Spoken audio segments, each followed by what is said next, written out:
أعوذ بالله من الشيطان الرجيم. بسم الله الرحمن الرحيم. يا أيها الناس اتقوا ربكم إن زلزلة الساعة شيء عظيم يوم ترونها تذهل كل مرضعة عما أرضعت وتضع كل ذات حمل حملها وترى الناس سكارى وما هم بسكارى ولكن عذاب الله شديد. ومن الناس من يجادل في الله بغير علم ويتبع كل شيطان مريد. كتب عليه أنه من تولاه فأنه يضله ويهديه إلى عذاب السعير. میرے عزیزو پیارو بزرگو، اللہ کے رسول پر ایمان رکھنے والے میرے دین عظیم بھائیو، یہ 4 آیتیں جن کی تلاوت ابھی آپ حضرات کے سامنے کی گئی، یہاں سے ایک نئی سورۃ الحج اس کا آغاز ہو رہا ہے۔ ترتیب کے اعتبار سے یہ 22ویں نمبر کی سورت ہے، نزول ترتیب کے اعتبار سے 103 نمبر کی سورت ہے۔ اس میں ٹوٹل 78 آیتیں ہیں، 78 آیتیں ہیں اور 10 رکوعات پر مشتمل یہ سورت ہے۔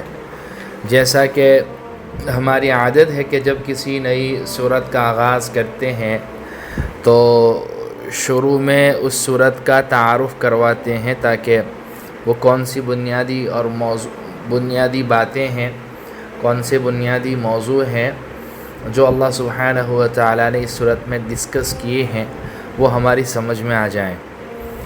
اس صورت کا کچھ حصہ مدنی ہے اور کچھ مکی۔ مطلب یہ ہے کہ اس صورت کا نزول مکہ مکرمہ میں ہجرت سے پہلے شروع ہو چکا تھا اور تکمیل اس کی ہجرت کے بعد مدینہ منورہ میں ہوئی۔ اسی صورت میں یہ بتایا گیا ہے کہ حج کی عبادت حضرت ابراہیم علیہ السلام کے زمانے میں کس طرح شروع ہوئی اور اس کے بنیادی ارکان کیا ہے۔ اسی وجہ سے اس کا نام سورہ حج ہے۔ اور اللہ کا کرنا تو دیکھو کہ حج کے ایام شروع ہو چکے ہیں اور ہماری سورت کا آغاز ہو رہا ہے۔ اللہ ہم تمام کو بار بار صحت اور تندرستی کے زمانے میں ماں اہل و عیال کے دوست و احباب کے حج اور عمرے کی شکل میں اپنے گھر کا دیدار، اپنے نبی کے دربار کا دیدار نصیب فرماوے۔ بہرحال مکہ مکرمہ میں مشرکین نے مسلمانوں کو طرح طرح کے ظلم کا نشانہ بنایا تھا۔ وہاں مسلمانوں کو صبر کی تلقین کی جاتی تھی۔ مکی زندگی میں مسلمانوں کو اجازت نہیں تھی تعرض کرنے کی، جوابی کارروائی کرنے کی، لیکن مدینہ منورہ آنے کے بعد اسی صورت میں پہلی بار مسلمانوں کو کفار کے ظلم و ستم کے مقابلے میں جہاد کی اجازت دی گئی اور فرمایا گیا کہ جن کافروں نے مسلمانوں پر ظلم کر کے انہیں اپنا وطن اور گھر بار چھوڑنے پر مجبور کیا ہے، اب مسلمان ان کے خلاف تلوار اٹھا سکتے ہیں۔ اس طرح جہاد کو ایک عبادت قرار دے کر یہ خوشخبری دی گئی ہے کہ نہ صرف اس کا ثواب آخرت میں ملے گا بلکہ دنیا میں بھی مسلمانوں کو انشاءاللہ فتح نصیب ہوگی۔ تو جہاد جو ہے یہ تو اسلامی سرحد کے قلعے ہیں، لیکن جیسا کہ یہ لفظ جتنا عظیم اور بابرکت ہے، لوگ اتنا ہی اس کو بدنام کرنے کی سازشیں اور کوششیں کرتے ہیں، اور کئی سارے ٹیررسٹ لوگ اور فسادی لوگ اور دنیا کے امن و امان کو تباہ و برباد کرنے والے لوگ اس کا نام لے کر اس کا غلط استعمال بھی کرتے ہیں۔ قطعاً اسلام میں اس طرح کی اجازت نہیں ہے کہ کہیں پر بھی آپ بم گرا دیں یا کسی کو بھی آپ قتل کر دیں یا ظلم و وحشیت و بربریت، اس کی قطعاً اجازت نہیں دیتا ہے اسلام۔ آپ دیکھیے اللہ کے نبی علیہ الصلوۃ والسلام نے جو جہاد فرمایا اور خلفائے راشدین نے، اور اس کے بعد تو آپ کی وصایا میں اور آپ کی وصیتوں میں یہ تھا کہ عورتوں پر ہاتھ نہ اٹھایا جائے، بچوں کو قتل نہ کیا جائے، مذہبی رہنماؤں کے اوپر ہاتھ نہ اٹھایا جائے، جن کے خلاف آپ جہاد کر رہے ہو ان کی عبادت گاہوں کو مسمار نہ کیا جائے، کھیتیوں کو تباہ و برباد نہ کیا جائے، جو تلوار پھینک دے، جو ہتھیار پھینک دے، اس کو امان دے دی جاوے۔ تعرض اور قتال انہی کے ساتھ ہوگا جو میدان میں آپ کے آمنے سامنے ہوں گے، اور اگر وہ اپنے ہتھیار پھینک کر جو ہے آپ سے امان طلب کرتے ہیں تو انہیں امان دے دی جائے گی۔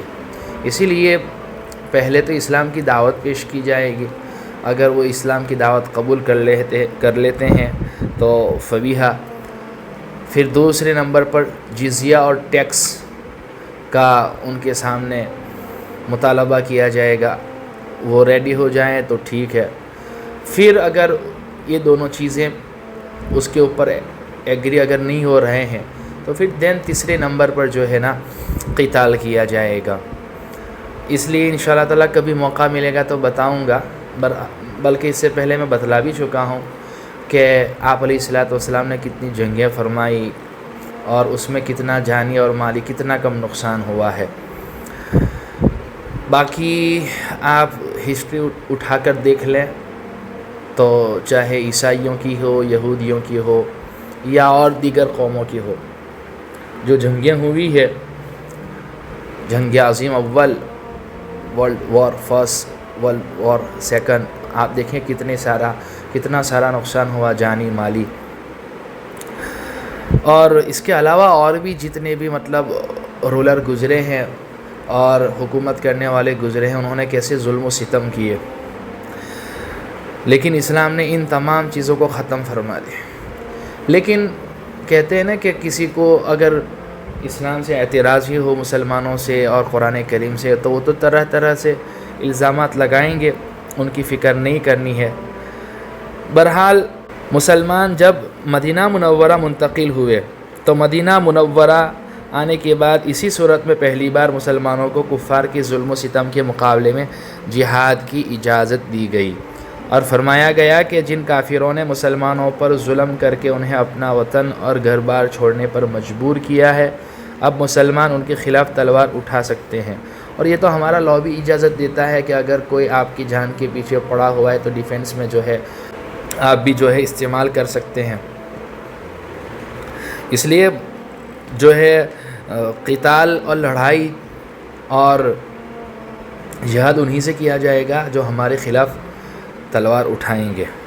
اس طرح جہاد کو ایک عبادت قرار دے کر یہ خوشخبری دی گئی ہے کہ نہ صرف اس کا ثواب آخرت میں ملے گا بلکہ دنیا میں بھی مسلمانوں کو انشاءاللہ فتح نصیب ہوگی۔ اس کے علاوہ اسلام کے بنیادی عقائد بھی بیان کیے گئے ہیں، چنانچہ سورت کا آغاز آخرت کے بیان سے ہوا ہے، جس میں قیامت کا ہولناک منظر بڑے مؤثر انداز میں پیش کیا گیا ہے۔ تو جیسا کہ بتلایا یہ سورت جو ہے کچھ حصہ اس کا مکی ہے، کچھ مدنی ہے۔ ترتیب کے اعتبار سے 22ویں نمبر کی سورت ہے، اور نزول ترتیب کے اعتبار سے قرآنی ترتیب کے اعتبار سے 22ویں نمبر کی سورت ہے، نزول ترتیب کے اعتبار سے 103 نمبر کی سورت ہے۔ اس میں ٹوٹل 78 آیتیں ہیں اور 10 رکوعات پر مشتمل یہ سورت ہے۔ اس کی 4 آیتیں اس کی تلاوت کی گئی ہے۔ اللہ سبحانہ و تعالیٰ فرماتے ہیں یا ایھا الناس اتقوا ربکم۔ بسم اللہ کا ترجمہ تو آپ کو پتہ ہی ہے، شروع اللہ کے نام سے جو سب پر مہربان ہے، بہت مہربان ہے۔ یا ایھا الناس اتقوا ربکم ان زلزلۃ الساعۃ شیء عظیم۔ اے لوگو اپنے پروردگار کے غضب سے ڈرو، یقین جانو کہ قیامت کا بھونچال بڑی زبردست چیز ہے۔ یوم ترونھا تذہل کل مرضعۃ عما ارضعت وتضع كل ذات حمل حملها وترى الناس سكارى وما هم بسكارى ولكن عذاب الله شديد۔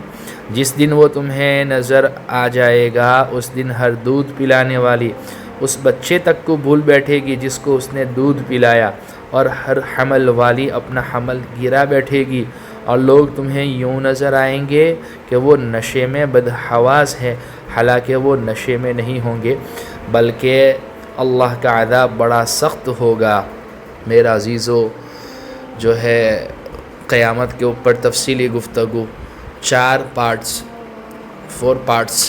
4 حصوں میں تفصیل کے ساتھ آپ کے سامنے آ چکا، اور میں نے وہ بیان گروپ میں بھی اپلوڈ کروائے تھے، سائنس آف سور، قیامت کی نشانیوں کے عنوان سے، چھوٹی بڑی ہر قسم کی نشانی۔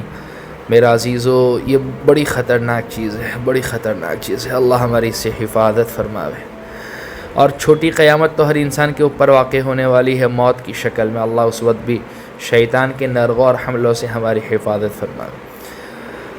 وہ اتنا سخت منظر ہوگا کہ یوں لگے گا کہ لوگ نشے میں ہیں، حالانکہ وہ نشہ کوئی نہیں ہوگا۔ بات دراصل یہ ہے کہ اللہ کا عذاب بڑا سخت ہوگا۔ دودھ پلانے والی اپنے دودھ پلانے والے بچے کو جو ہے بھلا بیٹھے گی جس کو اس نے دودھ پلایا، اور ہر حمل والے اپنا حمل گرا بیٹھے گی۔ اس سے آپ اندازہ لگائیں کہ کتنی خطرناک چیز ہے۔ انتہائی بدترین قسم کی خلائق پر قیامت واقع ہوگی، مومنوں پر تو آ ہی نہیں سکتی۔ جب تک ایک ایمان والا باقی ہے، ایک اللہ کہنے والا باقی ہے، اللہ سبحانہ و تعالیٰ اس نظام کو چلاتے رہیں گے۔ جب ایک بھی اللہ کہنے والا باقی نہیں رہے گا تو پھر اللہ اس آسمان و زمین کے نظام کو درہم برہم کر دیں گے۔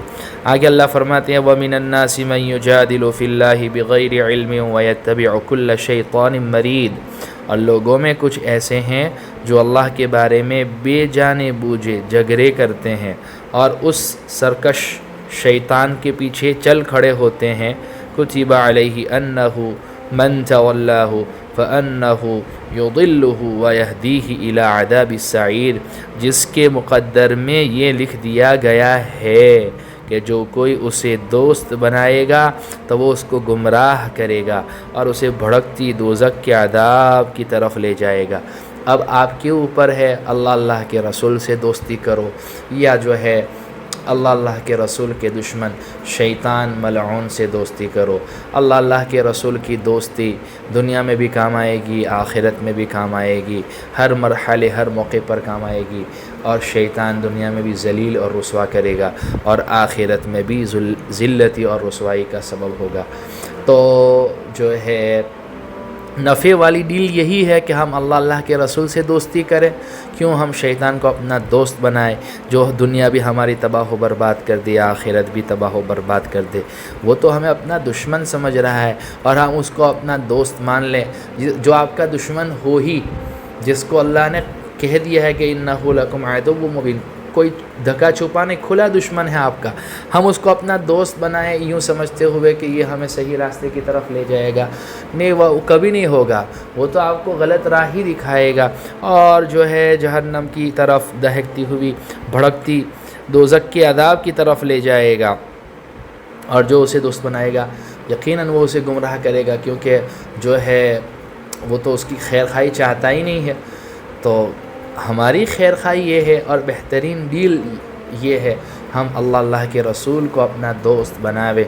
اسی لیے اللہ فرمائے اللہ ولی الذین آمنوا یخرجہم من الظلمات الی النور، کہ مومن حضرات اللہ کے دوست ہیں، اللہ سبحانہ و تعالیٰ نے تاریکیوں سے نکال کر نور کی طرف لے جاتے، اور جنہوں نے کفر کیا، جو کافر لوگ ہیں، وہ کس کو اپنا دوست بناتے ہیں؟ طاغوت کو، شیطان کو اپنا دوست بناتے ہیں، اور اس کا کام تو یہی ہے کہ وہ ہدایت سے، نور سے جو ہے گمراہیوں کی طرف، تاریکیوں کی طرف لے جاتا ہے۔